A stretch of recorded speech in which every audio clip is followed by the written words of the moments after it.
Sawyer. We're watching. I'm honestly can't. I can't deal with this. I can't live or deal with this shit. I'm fucking watching the video. Watch it with me or don't.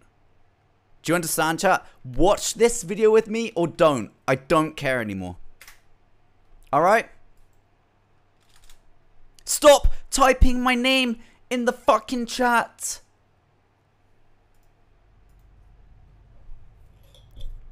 On the Saturday evening of July... So today we are watching the night Kaylee went missing. Alright, chat, on the JCS channel. July 23rd, 2016, 23-year-old dental student Kaylee Sawyer attended a bachelorette party in the small city of Bend, Central Oregon. She was seen dancing at the Mavericks bar with her two friends at roughly 10:45 p.m. and was reportedly highly intoxicated at the time. An hour and a half later, at 12:04 a.m., she called her long-term boyfriend Cameron to come pick her up. He said he would, and arrived just 6 minutes later. During the short drive back to their shared apartment... Guys, I literally can't concentrate on the video. Can you please stop?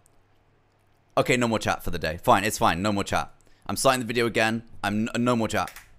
I'm watching the video. I'm reacting to the video. You guys do you, all right? On the Saturday chat, evening of you guys do you, July 23rd, 2016, 23-year-old dental student Kaylee Sawyer attended a bachelorette party in the small city of Bend, Central Oregon. She was seen dancing at the Mavericks bar with her two friends at roughly 10... And sorry, I actually need to do this. Just a trigger warning. If you're just joining the stream, this is a true crime video. This is real life events. If you do find that kind of stuff distressing or upsetting, then please just, you know, don't watch. If you don't feel like you're in the right mental space or anything for this right now, then please don't watch. But yeah.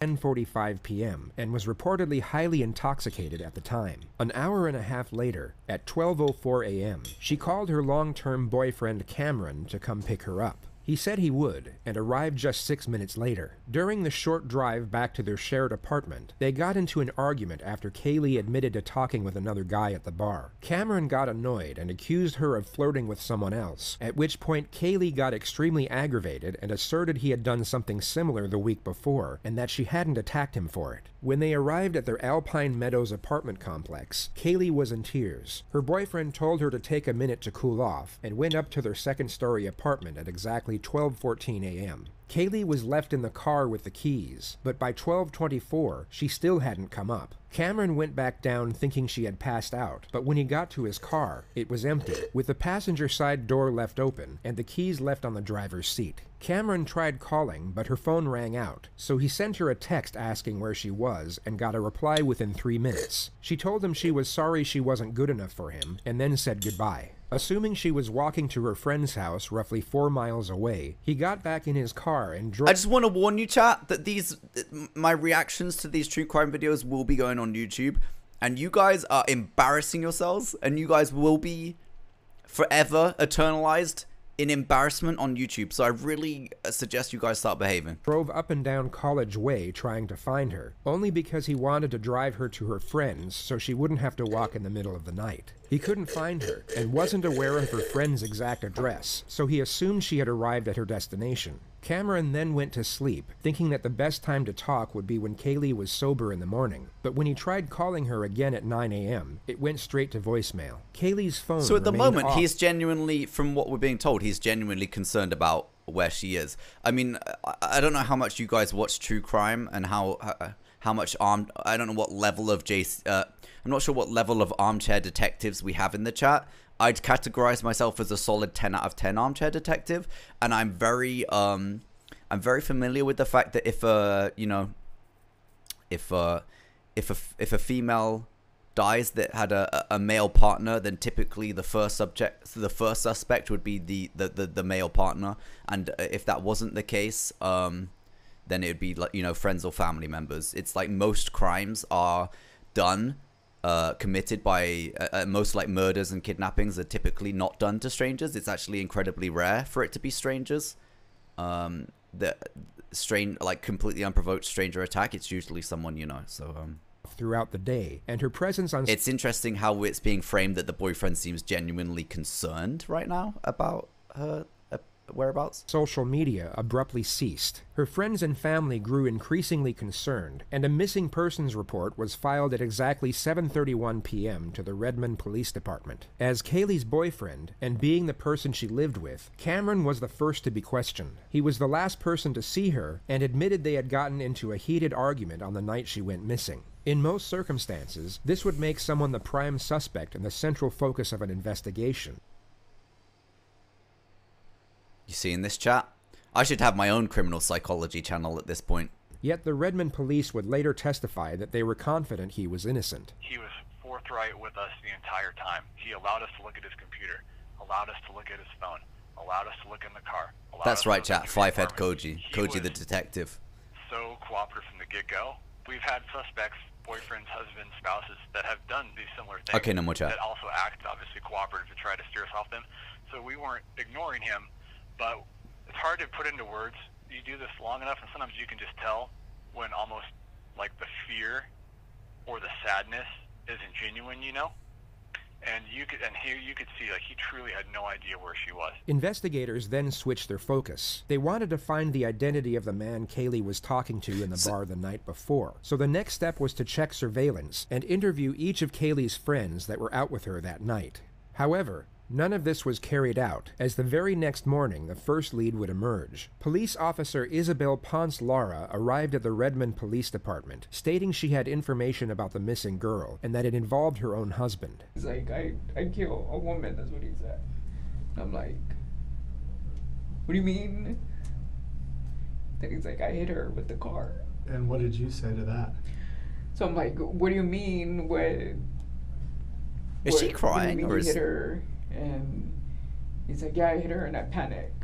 So then I asked him, like, that's what I was trying for him to explain to me. So you hit her with the car, that's an accident. Yeah. Why? What do you mean you panic? What do you mean? And what did he say? He just kept saying I panic, and at that point he's already, like, he got up and he's already, like, going into the room and walking back and forth.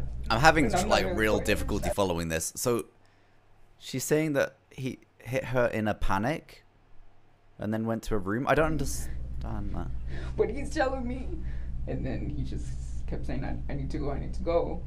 And then right before he left, he's like, there's her stuff in the shed. It wasn't making any sense to me. But when I saw the stuff, I'm like, oh fuck.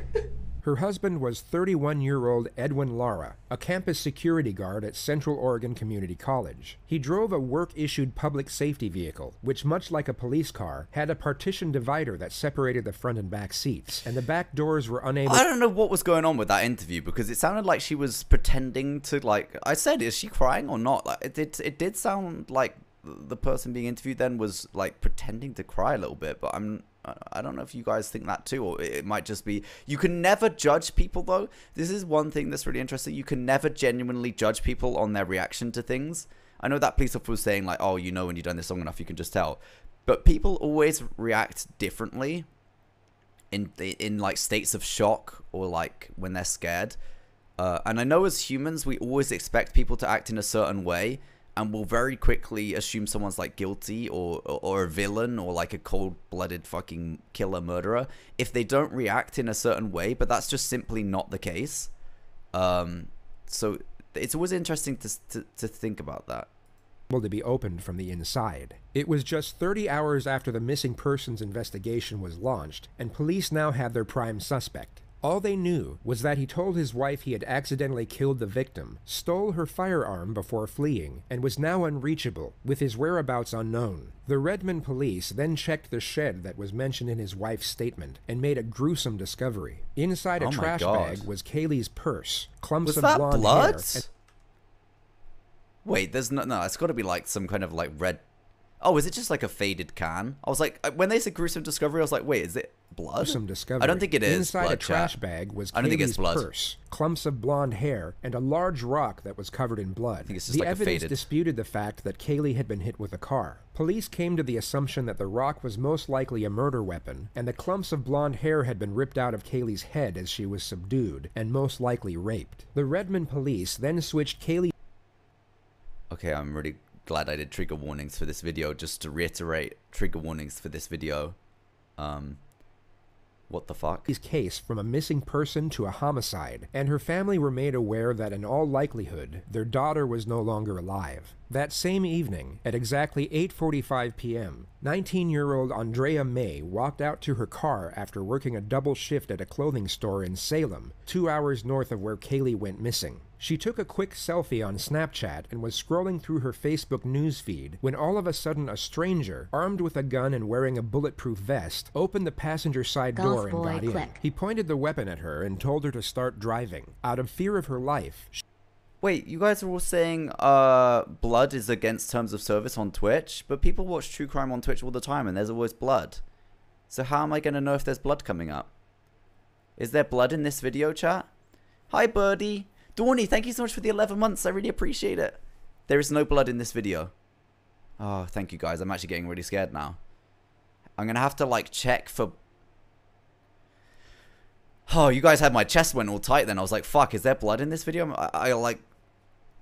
It's so scary how easy it is to get banned on Twitch. She obeyed. He then told her to drive to California, which was a 10-hour journey, but made her pull over after just 1 hour so they could switch seats. JCS normally doesn't have blood. So, okay, I just want to explain, because I can see a lot of people just joining chat. So, chat, please bear with me for 1 second. There's a lot of people joining asking what this is. This is the most recent upload on JCS's second channel, not the main criminal psychology channel, and it's called The Night Kaylee Went Missing. I don't know why JCS has 2 channels. I don't know if it's real. It seems like they're real, because I've never seen them before, and they're not on the main channel. And this case is there was a boyfriend and a girlfriend, and the girlfriend's gone missing, and now this is actually the main suspect who isn't her boyfriend. It's a not a groundskeeper. What was it? A security campus worker. After almost 3 hours, he stopped at a roadside motel in Southern Oregon. He told Andrea to pretend to be his girlfriend, that and that if case she has a lot alerted of blood, any yeah. suspicion or even made eye contact, he would immediately kill both her and the clerk. The moment he got the keys, this guy's a was captured fucking on lunatic. surveillance. The clerk would later testify that he knew something was off, as the girl had clearly been crying due to makeup running down her face, and also seemed nervous and fidgety the entire time. Oh my god. It's so... These are the cases that are just the most disturbing to me, when it's like so random and just like... You're just like, why? Like, why? And it's so scary because there's no way of stopping a person like that. Who's the...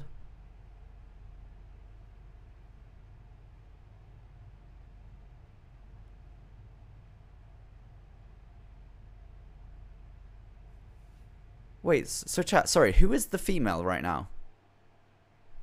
Is this a completely random person? It's a 19-year-old girl he carjacked? A random girl that just got off work?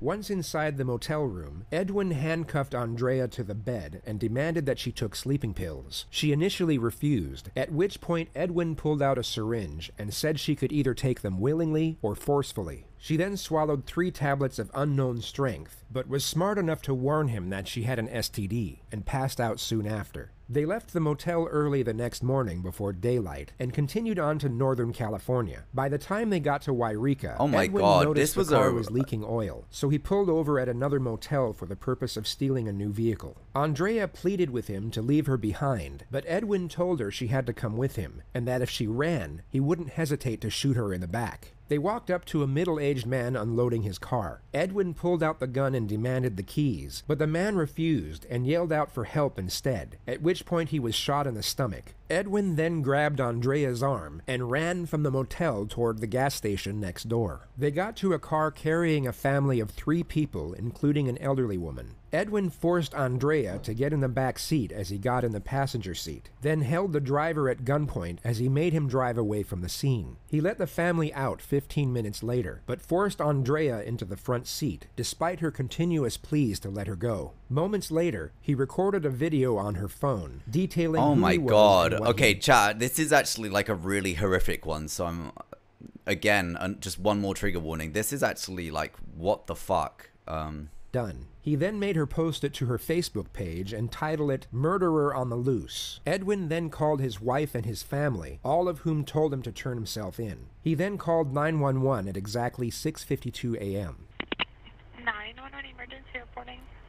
Yes, hi. This is Edwin Lara, and I'm the guy on Interstate 5.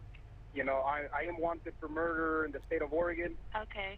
Edwin, Yeah. where are you at right now? Can you stop? I am going to stop once I hit Reading. Once I'm in Reading, I'm going to stop. Okay, can you tell me where you are right now? I have no idea. Are you by yourself or? No, I have someone with me.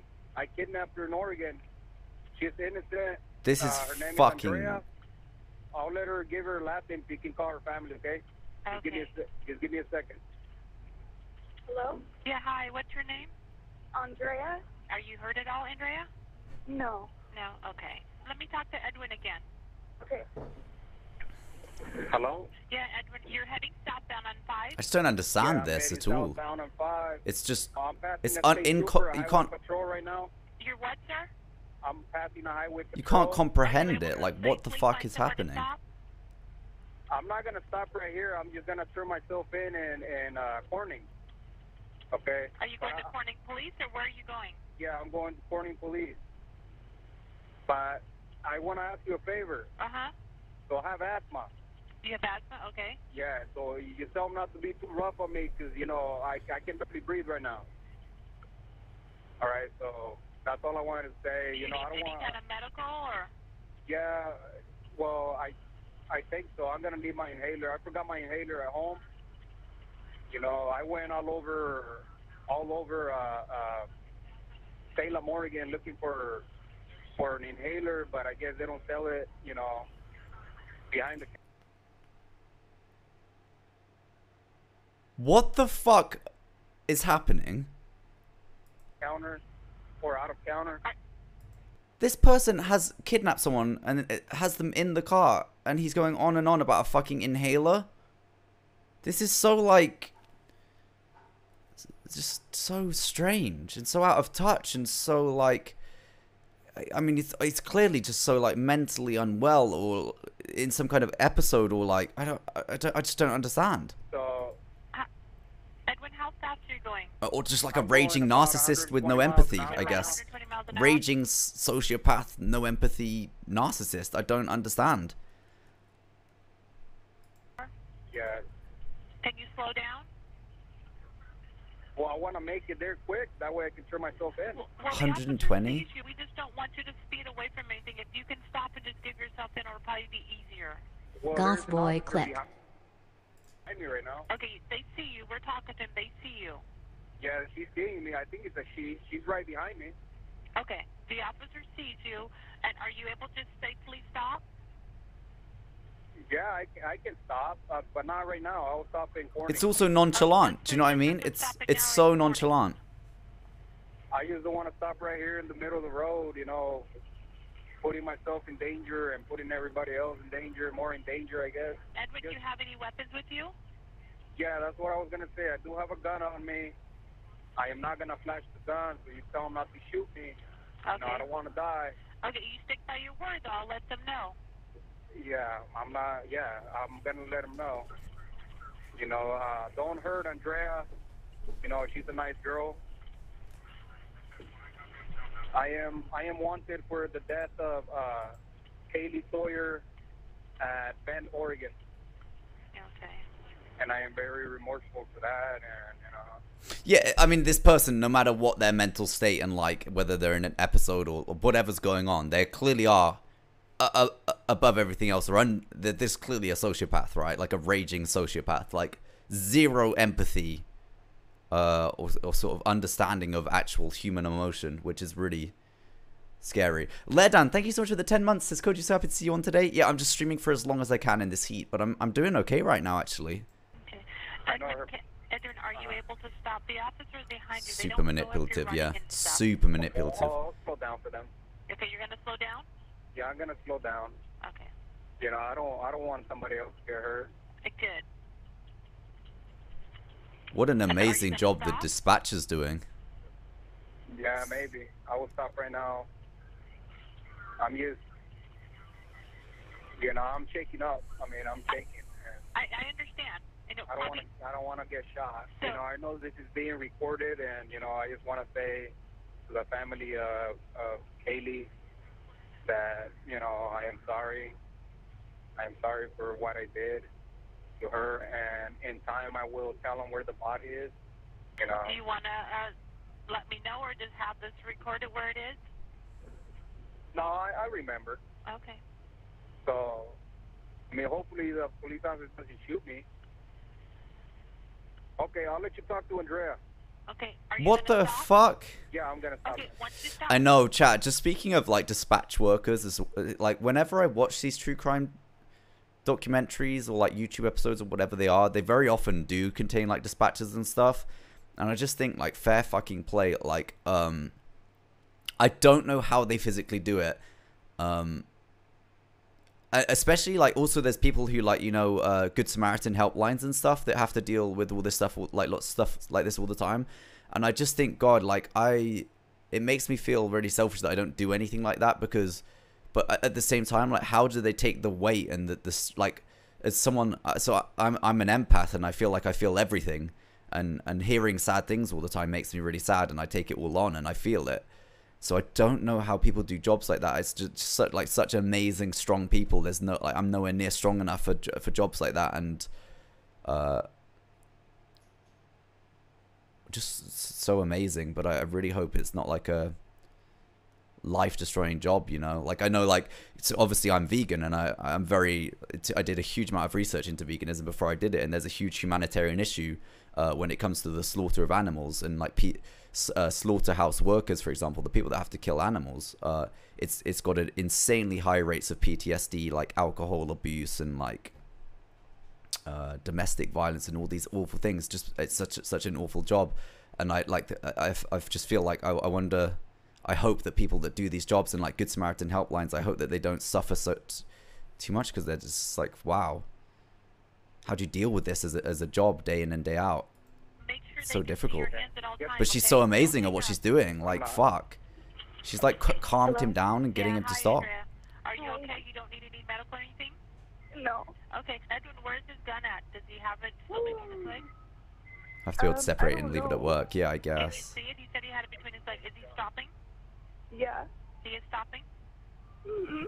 Okay, make sure your hands are up too and stuff. I know you're on the phone right now, but just hold your hand up so they can see your hands too. Okay. Is this actually? That's actually the video of the car stopping. Until the officers get there, okay? And you're gonna be okay. Andrea? Mhm. Does he have his hands up? Yeah. He does have his hands up? Okay. God, I really hope nothing happens and they just arrest him. And He's already walking towards them.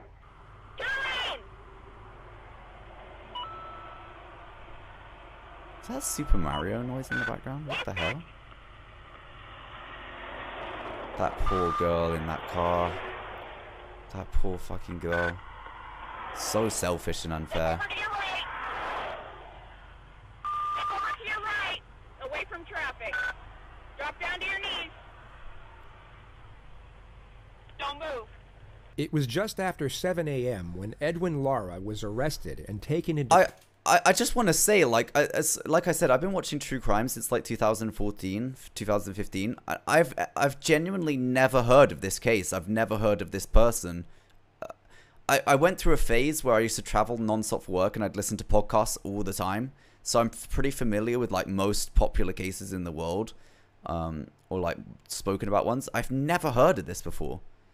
And it's so, like, what a bizarre, like, I'm not sure I've ever heard of anything like this. It's like, I don't know if this happened recently or not, but like, this is all so unusual. This is so unusual. Custody at the Redding Police Department in Northern California. He was brought into the interrogation room at 1 p.m. It was now exactly 60... So I think this is just from my perspective, I think this could be really interesting because there's still like 25 minutes of the video left. Is that bad math? I think that's right. And this person has already confessed to like everything they've done over the phone. So like, are we actually going to get like an actual insight into what the actual fuck happened here? Sword and Scale is a podcast I'll never recommend, because if anyone out there is into true crime podcasts, I would strongly advise you to not support or listen to Sword and Scale in any way.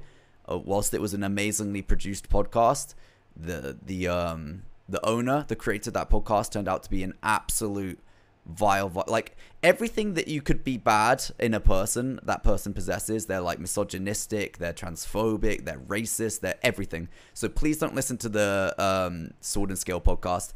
I know, as someone that used to listen to it, how well produced some of that is. Don't listen to that shit. The guy that produces that podcast is vile, absolutely vile. So please don't support them and give them any money. Hours after Kaylee had gone missing.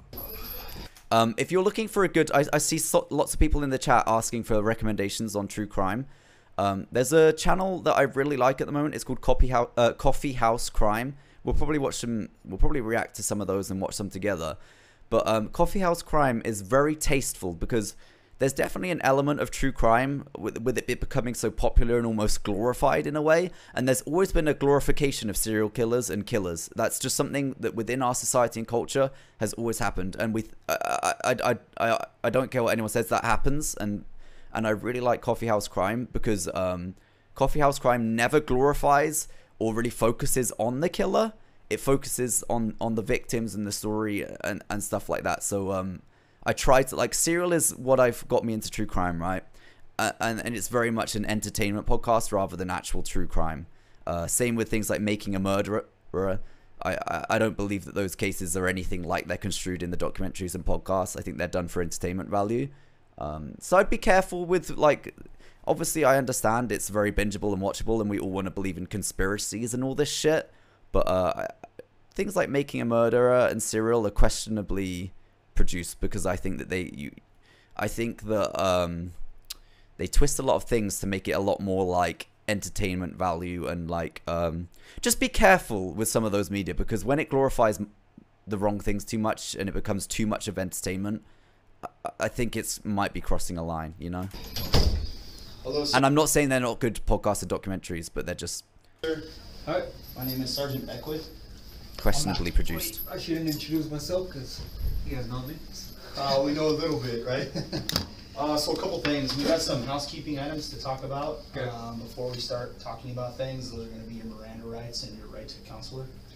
And then You have to remember these are real people with people who love them. Exactly. That's why I like Coffee House Crime. Because it sounds like you've done a lot I think of it's good very things, tasteful even to this point. for what it is. So we're not really concerned about the Done NDA tastefully. At this point. It's going to be about, finding her. Okay. So, but before we do that, do you have any questions for me on the onset before I advise you of some things? Did he make a joke at the start? Did I miss it? Sorry, I'm just gonna go back and just see, because you guys were all saying. I think I must have been speaking over it. Hello, sir. Hi, my name is Sergeant Beckwith. I'm Mac. Wait, I shouldn't introduce myself because you guys know me. We know a little bit, right? So a couple things. We got some housekeeping. But you guys are all like, if you guys are wondering why, I can see you guys are saying, like, why are the police officers being friendly to this guy? Like, obviously this guy deserves nothing but the worst. What a vile piece of shit. But there's, like, if you want to get information out of someone, or like, someone's going to be a lot more honest and truthful with you if they feel comfortable and not attacked. If you make someone feel attacked, I learned this very quickly about veganism. When I first learned about veganism, I was so passionate about it, and I was like, oh my god, these awful things are happening. But if you put people in a position where you make them feel uncomfortable or attacked during a conversation, you're not going to get nothing positive will ever come from that conversation. Like, ever. That conversation is going nowhere. From the minute someone feels defensive and attacked and starts lashing out, you're getting nowhere. So this is another thing that must be so hard for police officers to, like, try and identify and find common ground and make serial killers and people that have done awful things, like, feel comfortable. It's an act, right? But they need to do it to get the information. Keeping items to talk about. So it's hard to watch, but you've got to respect the police officers, because it's like, wow, that must be fucking hard. I wanted to talk to you, just to let you know where I'm coming from, because it sounds like you've done a lot of good things, even to this point. And so we're not really concerned about the NDA at this point. It's going to be about, Oh my god, I always think about that. So, being a lawyer for, like, But before we do that, For the Do you have any criminally questions accused for when they're me really on bad the people must be onset so before difficult. I don't know how people do advise that. you of some things? I don't know how people do that. Because I'm going to advise you of your Miranda rights and your consular rights, Okay. right? Before we start talking about things at all, but as far as questions you have before we get into that, I'm a all my cards on the table kind of guy. Okay, I'm not going to come in here and try to be all tricky or whatever. Detective McLaughlin's the same way. The thing about defense attorneys, like saying that, is like the defense attorneys is such like a tricky thing, because as if I was ever to be a lawyer, I'd want to help people that were like falsely accused. You know, you don't want the wrong person getting arrested or convicted for a crime, which happens obviously far too often. Like that happens all the time. But then like being a defense attorney or lawyer, you're also gonna have to have cases where you have to try and defend and get awful people who have done awful things off the hook. So it's like, but I suppose you could, if you were lucky enough, you could refuse cases or something, but I don't know how people do that. Well, all I gotta say is that I want to go home. Okay. I'm gonna do everything possible to go home. Yes, sir. And home means Oh, you want to go home? Yes. Okay, Of course, because go home, right? yeah, we're working on that as well. Okay, so that's something we're working on. You want us to notify the consular's office at this time? No. Okay. All right, so here's the thing I just want to get to, the nitty-gritty. We have not been able to find Kaylee's body. Can you please help me find her body immediately before we start talking about anything else? The reason why I'm asking you that is I've done this a bunch of times. I want to tell you where the body is. Yeah. I do. But I want to get home first. Okay. So here's what I know about this. Hear me out, sir. Why does he keep saying he wants to go home? Like he's ever going to be able to go We can't change home? what happened. The three of us in this room. And people will care more about what happens right now than what happened before. So we know that you've been talking to some people, et cetera, right? And because we have different jurisdictions, I can assure you that right now the DA's office is working on allowing us to take you back to Oregon, okay? But they're still working on that, okay? So in the meantime, we need to consider some things. Goth boy, okay? click. If this information gets to other people that you were like, hell yeah, I'm gonna tell you, but only until I get what I want, they might try to think of this about something different than what it is. The suspect has stated his desire to Giselle, thank you so much for the 10 months. It's almost a year. Ooh, appreciate you. be transferred back to Oregon, where his family is, and will only start talking once this is guaranteed. Oh, the that's detective's what he means response about is to going home. induce fear. He starts attacking the suspect's character and alludes to the perceptions of others with regard to his character. This type of approach is typically used at the later stages of an interrogation, as building rapport is most often the main focus this early on. The most common approach at this moment would be for the officer to lie and tell the suspect they will do everything in their power to fulfill the request. However, the most common approach is not always the most effective. Right. See, And this is so- what I find so incredibly interesting about true crime, and this is why I love the JCS Criminal Psychology, because I find it so interesting to find out about like these interrogation tactics, because it's so crazy when you get arrested and go in a room with police officers.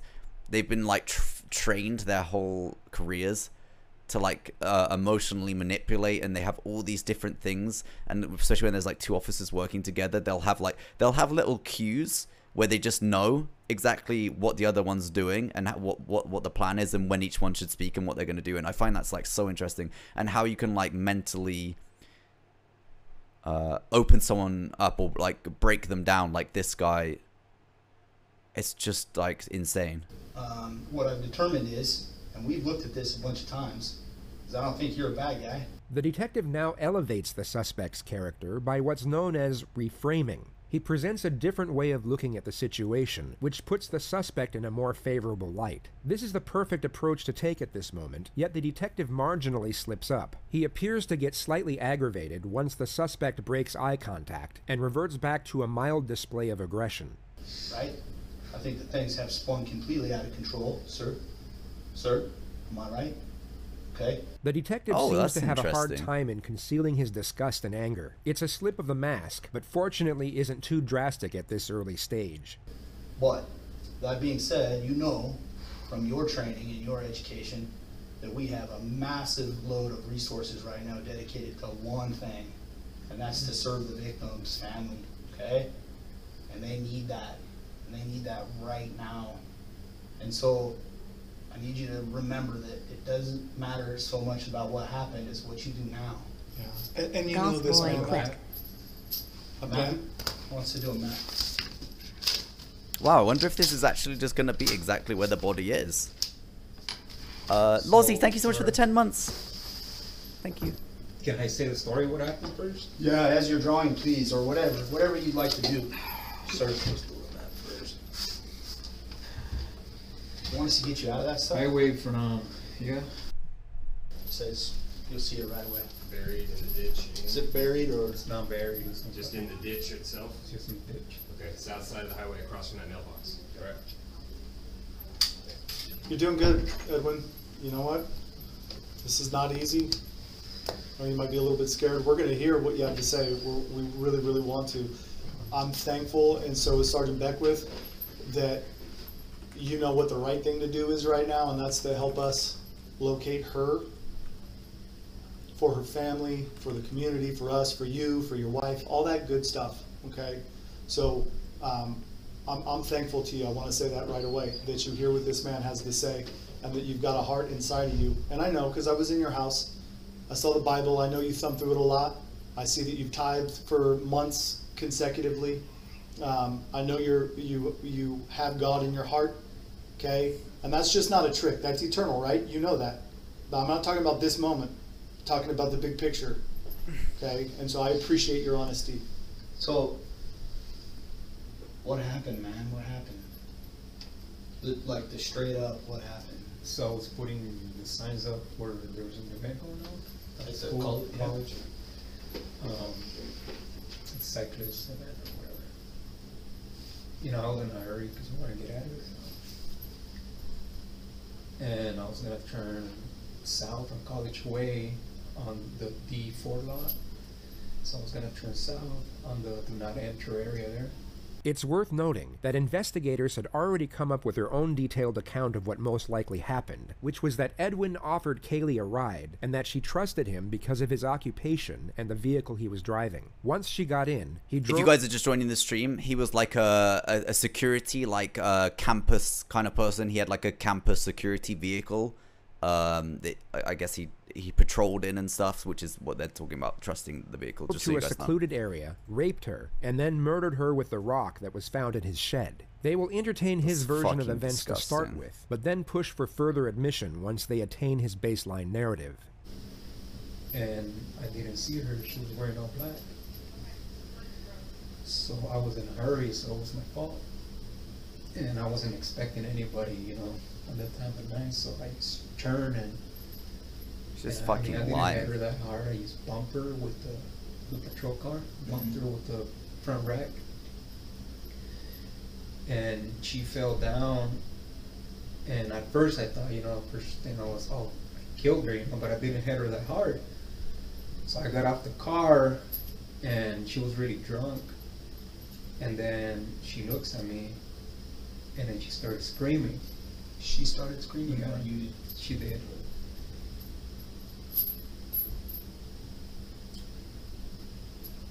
So I panicked and I just grabbed her by the throat and told her, shut up, shut up, shut up. So she passed out. I put her on the back of the patrol car, drove her up the B12 lot, and then I was panicking, I didn't know what to do. She already seen me, she saw my face. So I opened the door, and that's when she came back. She started screaming again. So I grabbed her the chokehold. And I was telling her, shut up, shut up, shut up, shut up. She was just struggling to scream. It's just always I always find it's the same with these things, because like obviously this is just fucking bullshit and he's just lying. It's just fucking bullshit. But at the same time, I just don't understand, like, it's always the same with these things. It's just like, why? Like, why did you do this? You had a wife. You've, as far as we know at least, you've lived a very normal life up until this point. Why would you do all this? And then and then turn yourself in. I just don't like. I don't understand all of this. It's just all so fucking pointless. It's so hard to watch. It's so hard to watch. My head over a rock on the head.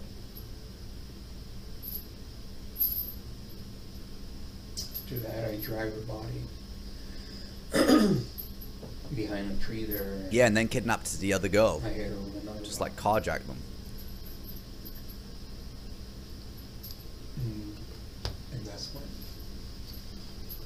I think she died because I heard her breathing, her last breath.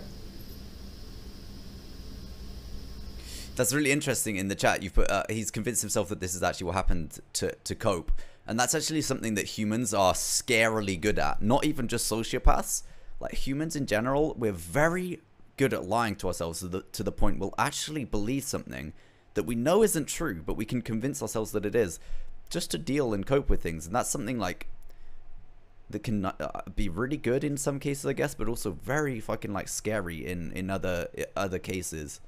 Like the human brain, this is, again, it's just all goes back to this, the human brain is so fucking fascinating. It's He so goes on to fascinating. state that he left her body in the deserted parking lot, goes home to wash his clothes, drives back with his personal car, wraps her body in a plastic sheet, and puts her in the trunk. So what happened next?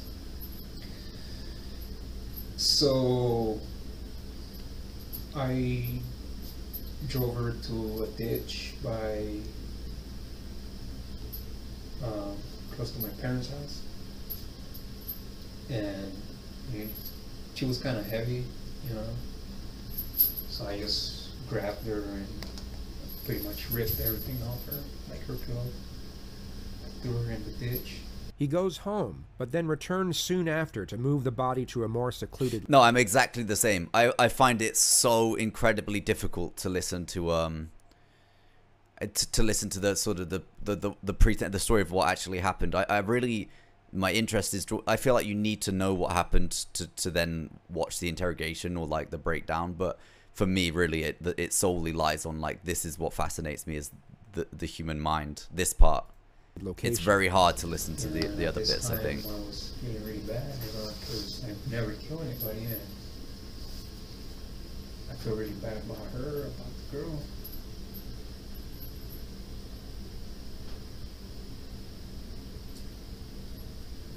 She didn't deserve to die. And I was feeling really bad about what I went through.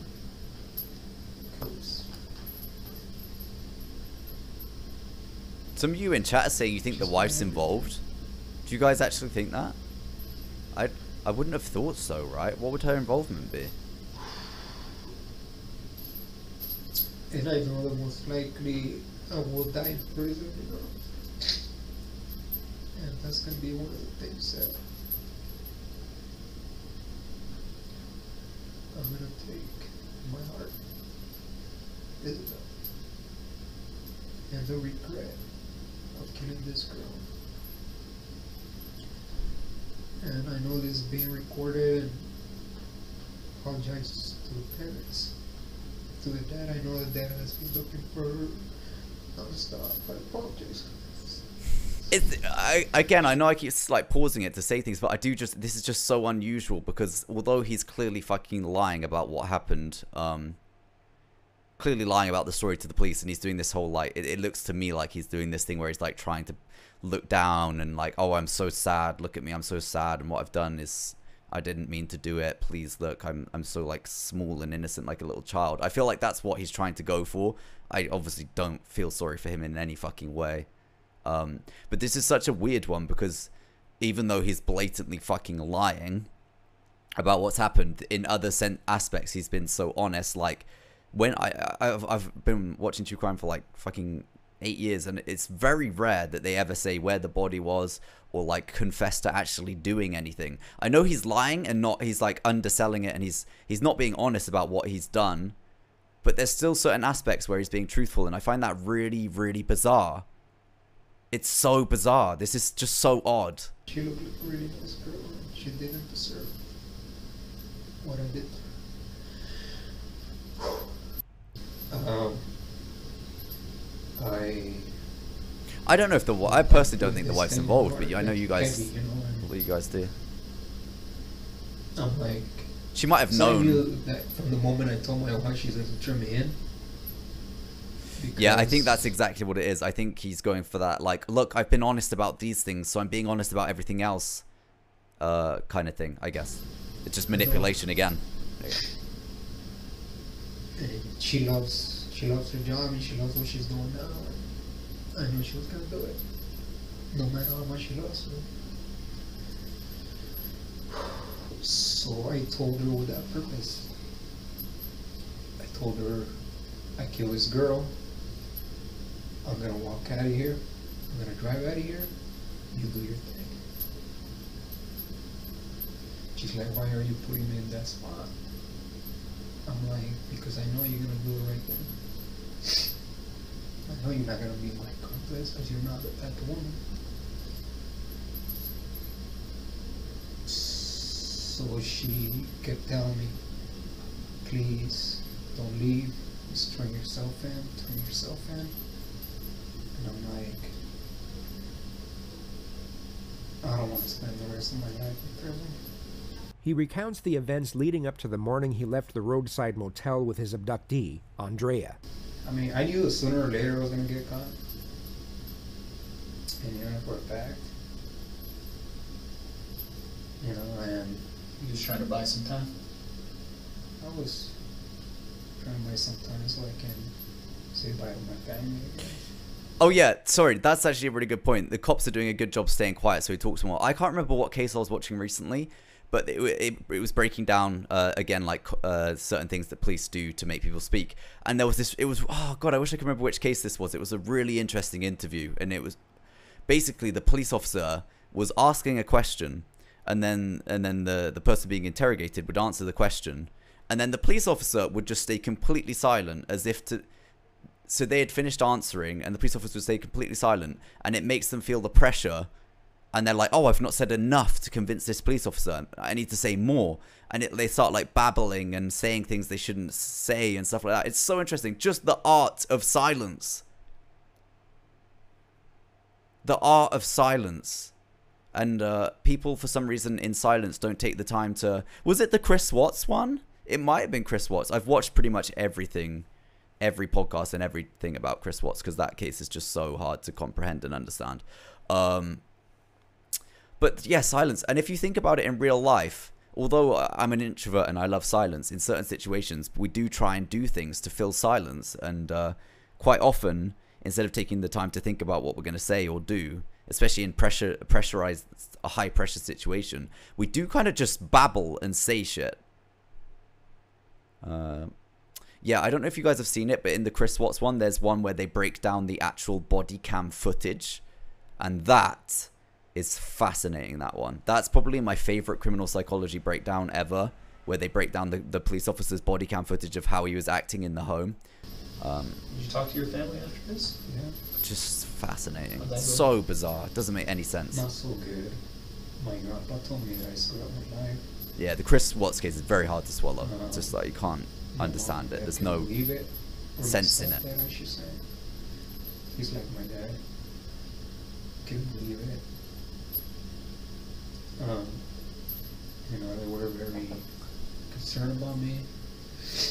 A large middle segment of the footage was cut. For whatever reason, the district attorney refused to release it. But what we know is that the investigators managed to get Edwin to drastically change his story. He goes from stating that he accidentally ran the victim over to now intentionally picking her up. He claims to have thought she was a prostitute, tried to solicit her for sex, and then panicked once she refused and affirmed that she was in fact a See, that's student. just fucking disgusting. That's just like, that just proves that this person is a complete fucking sociopath.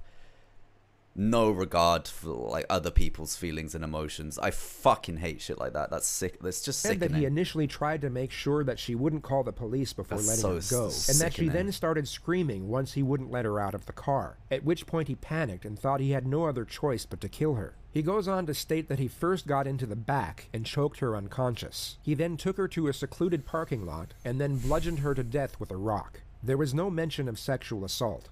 The fact that he thought she was a sex worker is highly implausible, as prostitution in the area was unheard of, whereas drunken students walking home was a common occurrence, and they would often get a ride from public safety officers if they were to pass one. The suspect would have known that a young woman staggering home was most likely a drunk student as opposed to a prostitute. The detectives know this, and now try to push for the next step of admission. They attempt to get him to admit that his immediate intention was to both rape and murder the victim as soon as he saw her walking alone on the road. So a couple things you need to understand, and we're finally getting to the real problem here, we really are, is you knew she was never getting out the car the moment you shut that door. Well, let me finish. I think one thing, like, I always find with true crime, I tried to explain this earlier, but I don't think I explained it very well. It's so hard to comprehend. How can someone go through life seemingly acting, at least, to be a normal person and put so much effort into your life, you know, like working a career and having a house and stuff, and then just like one day you just throw everything away, like the wife, the house, like your entire life, just acting on either something premeditated, I guess, or just like spontaneously just doing something.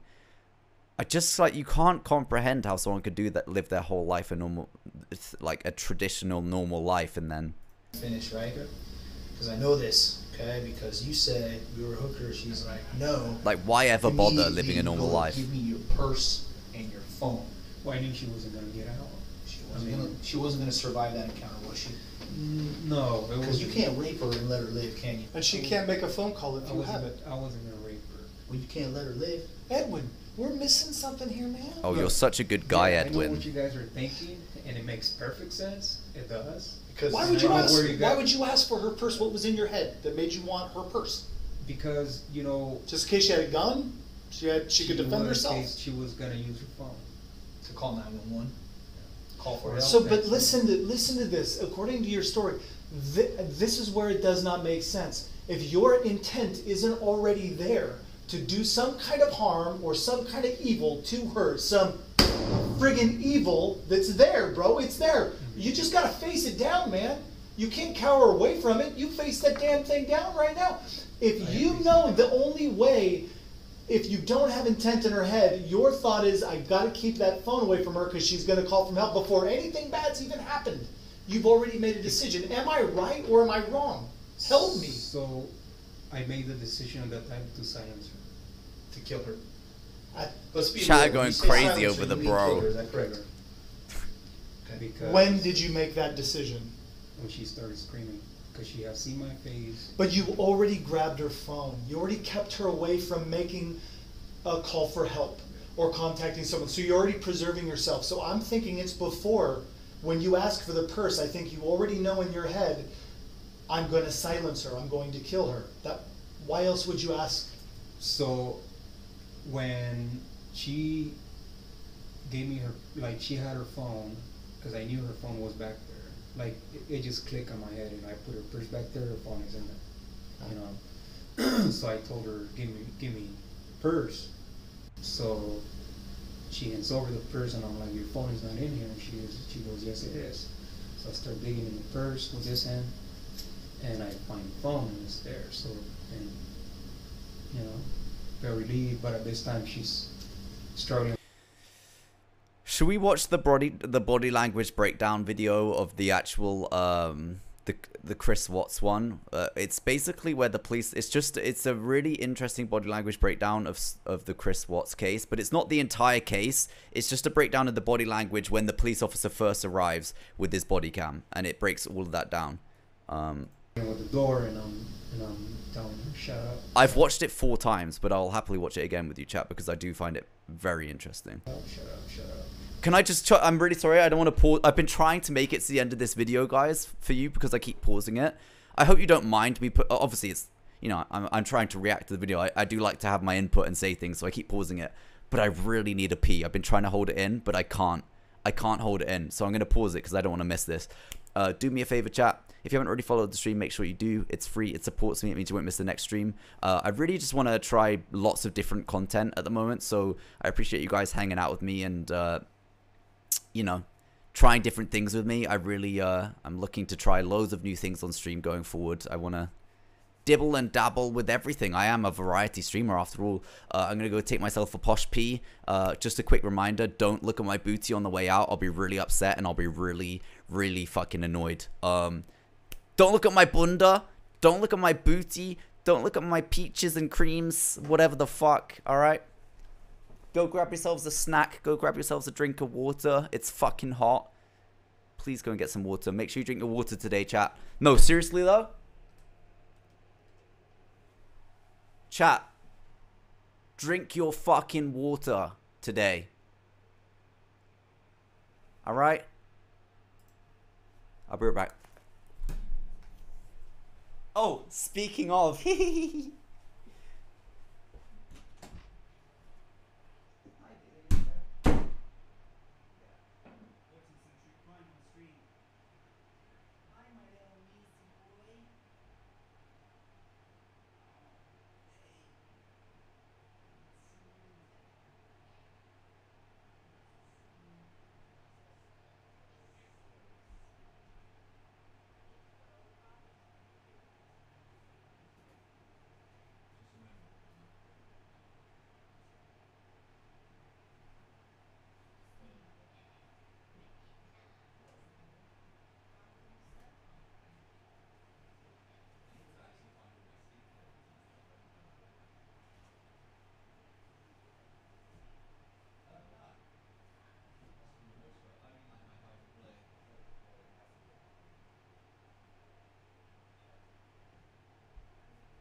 Miso? Miso? What's this? Come here. Come here. Guys, I just wanted to lighten the mood for a second because actually I'm really sorry. I didn't read about what this case was. And I'm sorry that it has actually got multiple trigger warnings in it. I just wanted to lighten the mood for a second. Oh. Oh, he's got his flea treatment on the back of his neck. It smells a little bit like deep heat. And do you guys remember Tiger Balm? You remember that? I grew up in quite like a hippie town, and Tiger Balm was really big there. I don't know if it's like an isolated thing, but it's like a balm you rub on things, and I guess like more a traditional balm for you put it on like fucking everything, and it's supposed to cure everything, you know. Miso smells a bit like Tiger Balm and deep heat. Mwah. I just thought I'd come and bring him in to lighten the mood a little bit. I'm sorry, this is actually a really heavy one for a first time watch. I probably should have done some reading. This was all a bit spontaneous. I typically try and avoid cases that do contain any kind of sexual assault. I find it incredibly uncomfortable to watch. I definitely wasn't prepared for it, and it's hard to watch on stream. And so sorry about that. I didn't know that this case contained that. I know murder is obviously awful too. But I do find sexual assault kind of stuff very, very, very uncomfortable to watch. So I'm sorry about that. I should have probably checked it out first. But I would love to watch more true crime with you guys if you're down, because it is something that, as I explained, I thoroughly enjoy. So I hope you guys are okay, and I hope you're enjoying it. And I love you, Miso. Look at him. Can we just zoom in on that? Oh, Misi.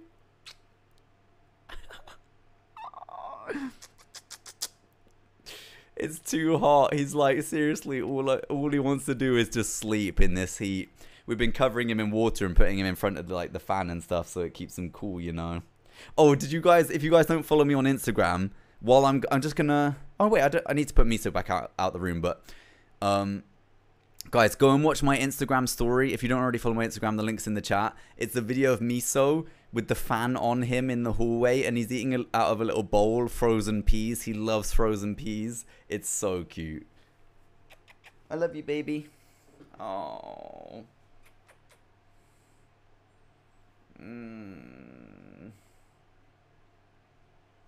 Okay, maybe Miso stays. We'll just finish this case.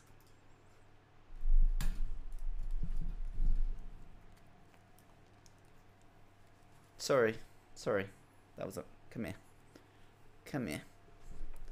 Oh. All right. You guys ready? Everyone in chat back from their water and their drinks and stuff?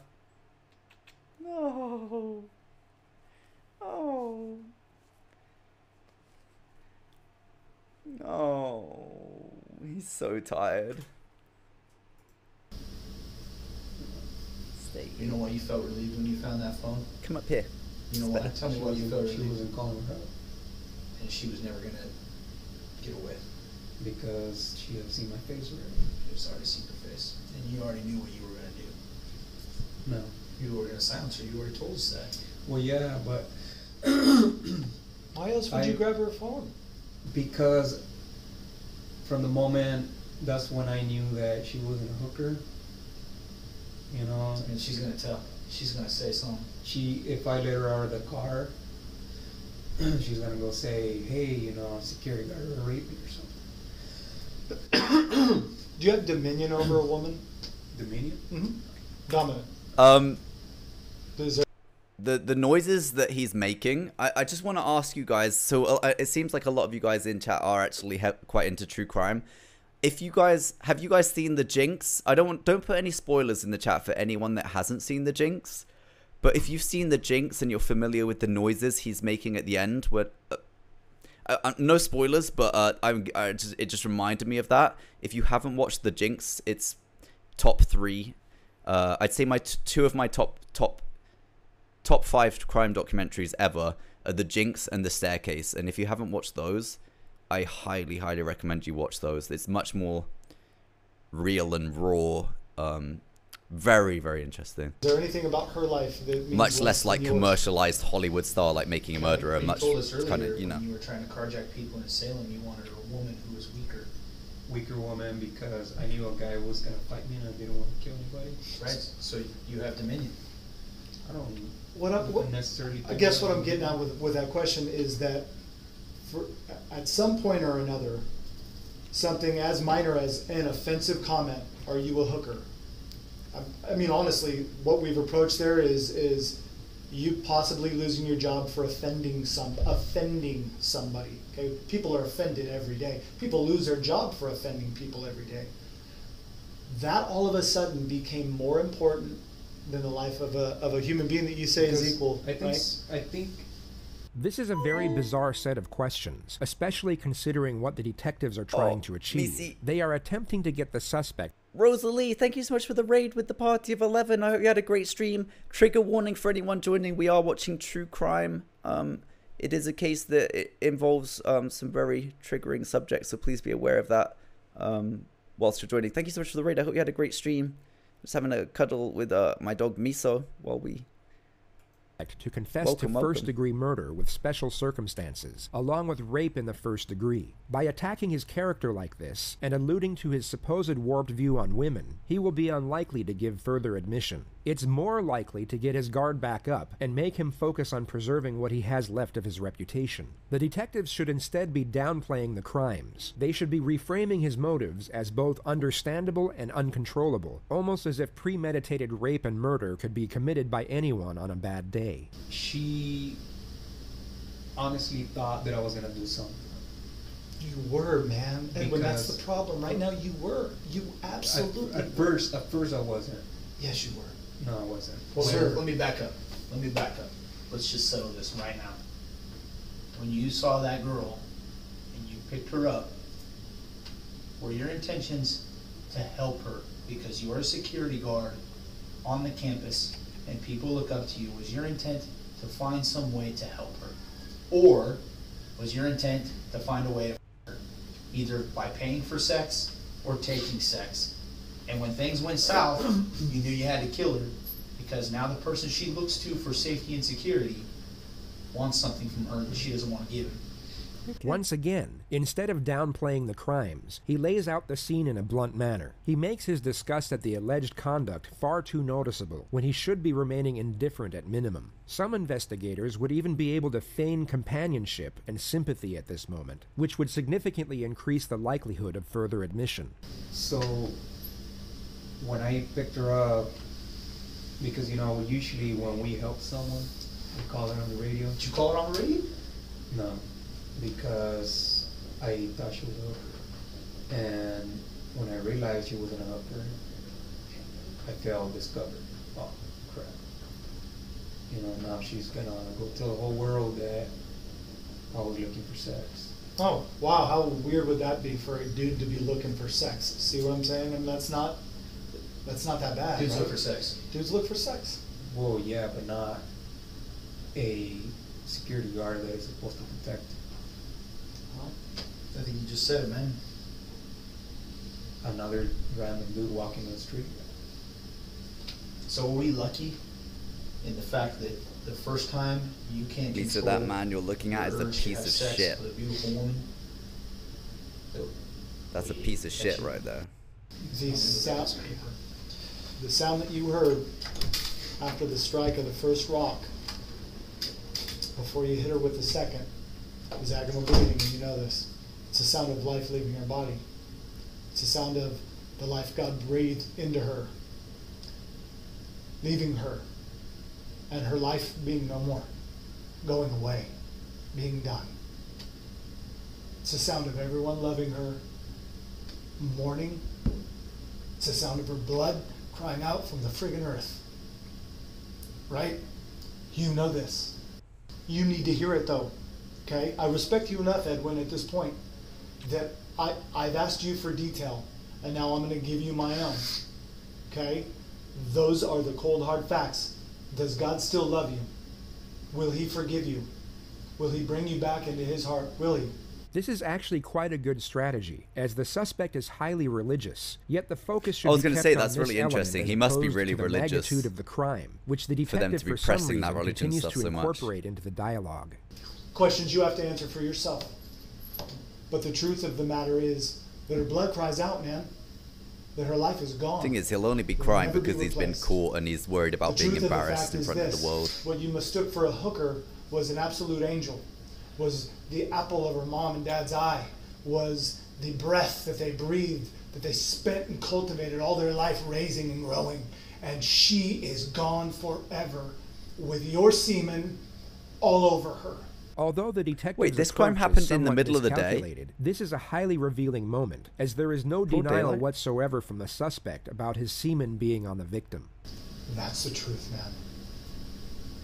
Okay? It's brutal. It's hard to say. It's hard to sit in here. But you gotta face it before you can look your God in the eye and ask for that forgiveness and be able to receive it. The investigators get no further admission from this moment on. This enabled the suspect to eventually take a plea deal in order to avoid the death penalty in 2017. They needed a confession of either rape or attempted rape to remove any sort of leverage from his defense. His sentencing hearing commenced on January 22nd, 2018. This morning, 32-year-old Edwin Lara pleaded guilty to aggravated murder in the death of 23-year-old Kaylee Sawyer. This plea deal means he will avoid a possible death sentence. Amy Frazier is live in Bend, where she's been at that hearing. Amy? Well, Kaylee Sawyer's family and friends have packed a courtroom That here can't be today as comfortable, they Misa. face her killer. There's been both tears and intense anger as they tell the judge how Kaylee's murder has impacted their That's not lives. comfy, At about surely. 9:30 this Come here. morning, 32-year-old Edwin Come here. Lara pleaded guilty to one count of aggravated murder. He went on a multi-state Don't crime stop spree, barking out the kidnapping a woman in Salem and then driving to California, where he's accused of shooting a man and then carjacking a family before being caught. better. This morning, Kaylee's grandfather told the court he has 3 wishes. Number one, to have our Kaylee back with us, alive and well, and pursuing her life. Number two, I'd wish to have this piece of garbage, the defendant, sentenced to death for what he's done to my Kaylee. And number three, I wish the court system in the state of Oregon would just hand him over to me and allow me to administer the death sentence. Kaylee's mom also spoke today, calling Lara a monster. More family and friends will speak later this afternoon. Okay. The judge is expected to sentence him later today or tomorrow. Goth We boy just found click. out a little while ago that the judge has sentenced Edwin Lara to spend the rest of his life in prison without the possibility of Oh, release, life without without parole. the possibility of parole. In July of 2016, That's what we Kaylee wanted, went for chat. a late night walk. Lara, who was working as a security guard at Central Oregon Community College, lured and trapped her in the back seat of his patrol car. Disgusting. Prosecutors say he took her purse and phone and drove her to a remote parking lot on campus. Prosecutors say he sexually assaulted her, and Kaylee fought for her life. Lara then, we're told, used a large rock to kill her and then dumped her body off the highway near Redmond. Now, just before being sentenced today, Laura addressed Kaylee's family and the court. God Almighty, who art in heaven, oh Elohim Adonai, I'll ask you to please heal the hearts, all those broken hearts of this community. Shut the fuck up. You're not the person that says that. All along, Kaylee's family has said they want her to be remembered for the joy and the love that she brought to life. They say justice is now served, but it doesn't ease their pain. Again, Edwin Lara will spend the rest of his life in prison without, we're told, any chance of ever getting out. Reporting live in Deschutes County, Amy Frazier, KOIN 6 News.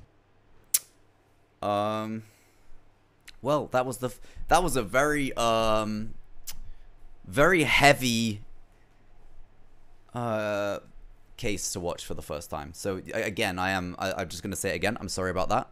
I saw some very interesting conversation in the chat about not all men are like this and stuff, and the not all men subject. And I think one bit of input I'd have for the whole, like, not all... Are you guys writing Patu in the chat? Fucking spit all over. Diana, thank you so much for the 10 months, by the way. I really appreciate that. Thank you. I do wish I hadn't picked such a heavy first one. It was completely unplanned. I just saw JCS added a new one and I clicked it. Not all men. One interesting take I'll take from that for anyone who is a man or identifies as a man or whatever. Something that I learned from the whole not all men kind of stuff is that I'd say that in most groups of friends there is that questionable friend, and I think it's very important to call them out on their bullshit. I know when I was younger, I was friends with someone who I'm no longer friends with, who I wish when I was younger I had called out more on their bullshit, because whilst they've not done anything horrendous that I'm aware of, it's at the same time,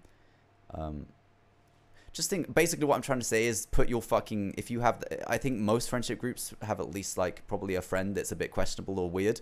Put them in their fucking place and call them out on their bullshit, please, because you never know. And you don't want, Coach is talking about Steve right now. Just call your friends out on their bullshit, please, because if something awful happened, you'd regret not doing it, is all I'll say. And I suppose that goes for all sexes and everything, but please do call your friends out on their weird bullshit and don't entertain it or laugh uncomfortably with it, because it's not cool and you just don't know. And I guess with us, in a way, enabling that by just awkwardly laughing because you want them to shut the fuck up, that's not really helping, because it's kind of justifying and making them think that their behavior is okay, which it's not.